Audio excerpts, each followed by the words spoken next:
yun, bali nandito tayo ngayon sa Townhouse Premier, isa sa model unit ng Xevera Mabalacat guys. So papasok na tayo, papakita ko sa inyo ano ba yung nasa loob ng Townhouse Premier nila. So ito siya. So pagbukod mo guys, ito na yung pinaka living area. So may kitchen area dito. And then sa kabilang side, ito yung laundry. Tapos may CR na rin siya. And then later guys, paakit tayo, papakita ko yung room sa inyo. Yun, Sir Jerome, magkano po ba yung down payment dito sa Townhouse Premier? Yung down payment sa ating Townhouse Premier ay 20,000 all in. Ang next payment niya na is amortization sa pag-ibig. So ilang years po siya?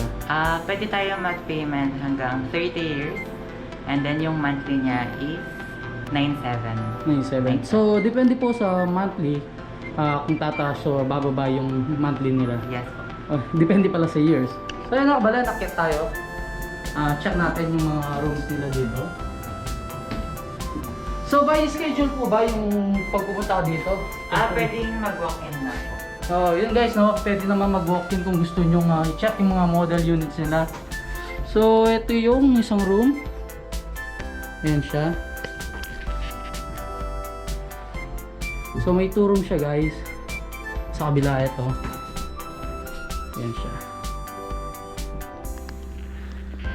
Ilang square meter po ba itong Townhouse Premier? 35 square meters. Yun na, bali 35 square meter itong Townhouse Premier nila. So yun guys, lipat kami sa kabilang unit.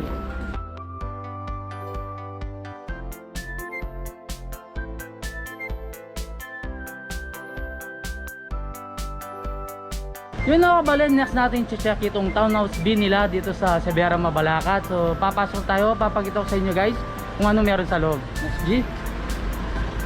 So same din, bubukan sa inyo itong pinaka living area. So same din yung pesto ng pinaka kitchen area, and then laundry area guys. Tapos itong pinaka comfort room nasa ilalim din. And then yung mga rooms nasa taas. Yun po, Sir Jerome. Magkano po naman dito sa Townhouse B? Ang monthly amortization nito sa pag-ibig is as low as 8,543 for 30 years. And then meron tayong reservation fee na 20,000. And then yung down payment naman niya is 49,000 payable in flexible terms. So same lang sila ng Townhouse Premier na 20,000. Yes po. Pero may additional down payment ito na 49,000. Okay. Payable naman siya in flexible terms hanggang 2 years. 2 years. So check natin guys itong mga rooms nila dito. Yun. So unahin natin dito sa kabila. Ayan siya.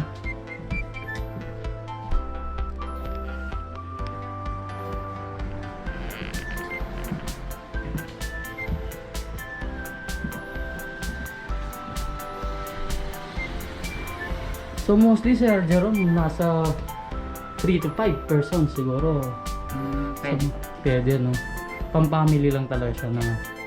So yun po, same lang din po na 35 square meter itong. Yung lot area niya is 35 square meters, pero yung floor area po is 37.40.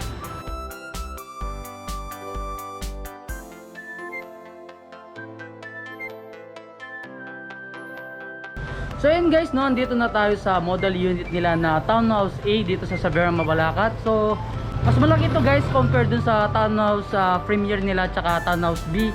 So yung pinaka lot area nila guys dito is 45.50 square meter, and then yung pinaka floor area is 45.20 square meter. So ito yung pinaka parking area guys. Then pasok na tayo. Ayan siya. So same din, bubungad sa inyo yung pinaka living area. Ayan siya. And then kitchen area, comfort room, tapos yung pinaka laundry area nila guys. Ano po yung down payment dito sa Townhouse A? Down payment po dito sa Townhouse A is 85,000. Pero magre-reserve muna kayo ng 20,000. And then after nyo na makapag complete ng requirements, mag-continue tayo sa equity na 65,000, and then payable din siya in flexible terms hanggang 2 years. So yun nga, kanina banggit ko mas malaki to, no? 45. Yes po, kasi yung SUV sa harap and then malaki din yung kwarto niya sa taas. Okay. Yun guys, bali check na natin yung mga kwarto. Same din, dalawang kwarto yung sa pinakataas. Siya. Yun. So ito yung first room.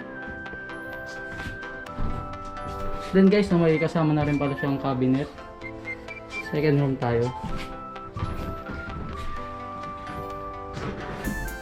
Yun. So mas malaki nga itong mga room nila dito compared dun sa Townhouse Premier tsaka Townhouse B.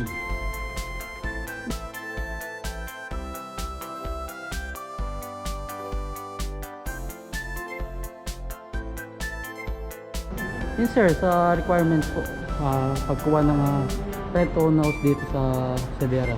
Ano yung mga requirements? So, tatlo yung pwedeng mag-housing loan sa Xevera. Employed, self-employed, and OFW. So, pag employed po, kailangan natin ng Certificate of Employment, 2 valid IDs, and birth certificate. And then, may mga karagdagan pang i-require si Pag-ibig, pero yung tatlong yun, yung usually kinukuha nila.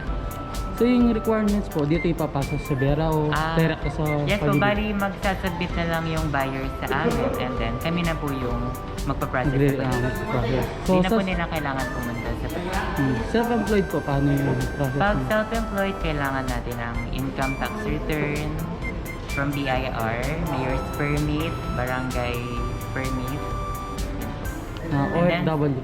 Pag OFWs, job contract, and then mag-i-issue lang siya ng SPA or Special Power of Attorney para may magpirma on their behalf. So yun, may promo sila. Pag nag-start siya noong September 15 until December 22 guys, kapag kumuha kayo ng house dito sa Xevera Mabalacat, so may raffle coupon ba siya? Yes. So, Bali, ball yung... So may raffle ball kayo, so ito siya guys. And then, kailan po siya ipaparaffle? Sa December 22 po. Sakto yung December 22. So yun guys, sakto December 22 paparaffle nila itong worth 1 million car dito sa Xevera. And then, ito pag nakakuha naman kayo ng mga units dito sa Xevera, pwede na kayo mag-spin dito. Yes. Upon So, reservation. Upon reservation na kabalin. Yung kulay yellow po, Sa 10,000. so sa kulay yellow is worth 10,000, sa red po, Sa red po is 15,000 cash prize. and then sa violet, Dining room showcase worth 25,000. sa green po. Sa green, dark green is yung UV water filter na amounting 30,000. Blue, Pag blue, ito yung blue kitchen showcase Kitchen for showcase. 20,000. And which is yung brand new electric bike worth 25,000. yun guys. And then yung bedroom showcase natin, yung light green worth 20,000. Or Yung bedroom. 30,000 pala. For And then 30,000. yung brand price natin dito is yung silver, yung living room showcase na 50,000. So yun po, pwede naman siyang i-convert ng cash. Oo, may option si buyer kung gusto nila, ipa-cash na lang. Yung halimbawa nakuha nila itong silver, makukuha nila yung 50,000 upon turnover.